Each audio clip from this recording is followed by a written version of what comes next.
orange avec orange. À la ménopause, les rondeurs deviennent plus résistantes. Nouveau Somatoline Cosmétique amincissant ménopause. Combat les rondeurs résistantes typiques de la ménopause. C'est une science. Amincissant ménopause, Somatoline Cosmétique, ça fonctionne. Allez chérie, nous on profite de la vie. Ok les filles, ok. Ah ouais d'accord, le marcheur. Et avec notre plaisir nature en plus. Il va rien nous laisser. Nouveau plaisir nature président, un goût frais et un fondant unique. Merci chérie. Que c'est frais et fondant. T'as plus qu'à aller me chercher un autre. Ah bah non, pas tout le temps. Nouveau plaisir nature président. Puisqu'on ne plaisante pas, avec le plaisir. Savez-vous, vous auriez pu trouver des frites surgelées masquées moins chères en moyenne que chez Carrefour Market ou Système, par exemple. Savez-vous, vous auriez pu trouver des frites surgelées de marque distributeur moins chères en moyenne que chez Auchan ou Intermarché, par exemple. Savez-vous, vous auriez pu trouver des frites surgelées, premier prix, moins chères en moyenne que chez Carrefour ou Leader Price, par exemple. Sorry, I don't speak French. Maintenant, pour savoir comment défendre votre pouvoir d'achat, rendez-vous sur quiestlemoincher.com.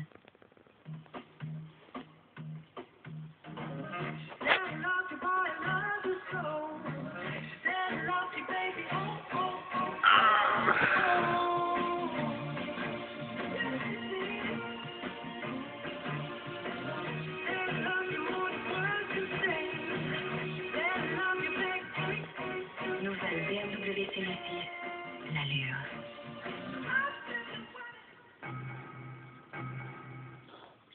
Avantage famille CIC Mobile. Plus vous prenez de forfait, plus le prix baisse.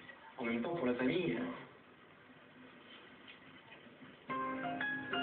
Avantage famille CIC Mobile, parce que le monde bouge. Je peux vous aider? non. Je peux vous aider? Merci. J'ai des lunettes. Merci.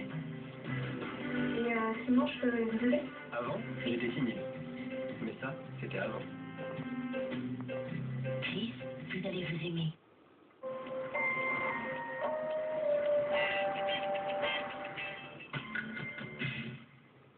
Amédée, surpris à la terrasse d'un café en compagnie de sa première femme, aux yeux des Gomez, il vient de commettre une faute.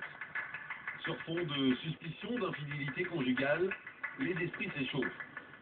Pour le clan Gomez, l'honneur d'une de leurs filles est en jeu. Ils veulent laver l'affront qui salit leur famille. Dans les heures qui suivent, une série d'incidents éclatent. Des réprimandes, des coups qui sont portés. Amédée Amador aurait reçu un coup sur la tête du frère de Joseph Gomez, ce qui nourrit du ressentiment. Il aurait décidé avec son frère d'aller donc à la paillade se venger contre les Gomez. Le lendemain, Raymond et Amédée, les deux frères Amador, décident de rejoindre la Paillade, un quartier populaire de Montpellier où résident les époux Gomez. Ce matin du 19 juillet 1985, quelle était la réelle intention des frères Amador? Apaiser les tensions ou surenchérir dans l'escalade de violence?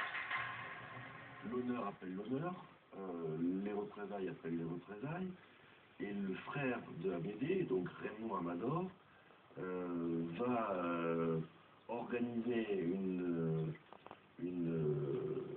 sortie, si j'ose dire, une rencontre un matin.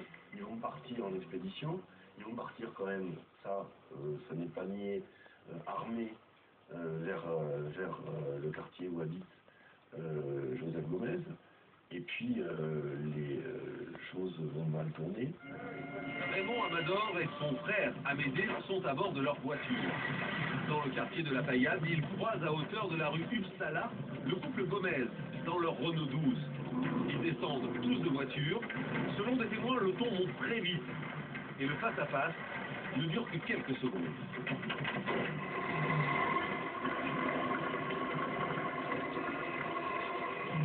J'ai quand même le sentiment que M. Gomez avait un sens extrêmement strict de la fidélité qui était due à sa nièce, que Raymond Amador avait un sens extrêmement strict du fait qu'il fallait punir ceux qui avaient frappé ou celui qui avait frappé son frère à la tête, il fallait lui faire un coup de bouton à la tête. À 10h du matin, en pleine rue, la fusillade éclate. Joseph Gomez aurait ouvert le feu. Et Raymond Amador va lui sortir il le dira plus tard dans le juge d'instruction, un pistolet 7,65 et tiré en riposte. Et il va y avoir 2 morts. Joseph Gomez, 42 ans, et son épouse Joséphine, 38 ans, tombent, mortellement atteints par les balles de 2 armes distinctes. Un calibre 7,65 et un 22 long rifle. Joseph est touché en pleine tête, sa femme au thorax et aux jambes. Tout le monde était armé et on a trouvé des armes partout. C'est-à-dire on a trouvé des armes dans la voiture dans laquelle étaient venus Raymond et Amélie Amador. On a trouvé des armes au domicile des victimes. Un témoin de la scène, une femme, fuit la fusillade et se réfugie chez elle, dans cet immeuble, à une centaine de mètres. Elle va alors avoir un réflexe qui se révélera d'une aide capitale pour les enquêteurs. Il y a un témoin qui va assister au début de l'altercation et qui va donc dire de manière très objective que c'est M. Gomez qui commence, qui tire en premier. Et ce même témoin va ensuite rentrer évidemment dans son appartement parce que ça tire et a peur, et au moment où les coups de feu vont cesser, avoir le réflexe à l'époque de prendre un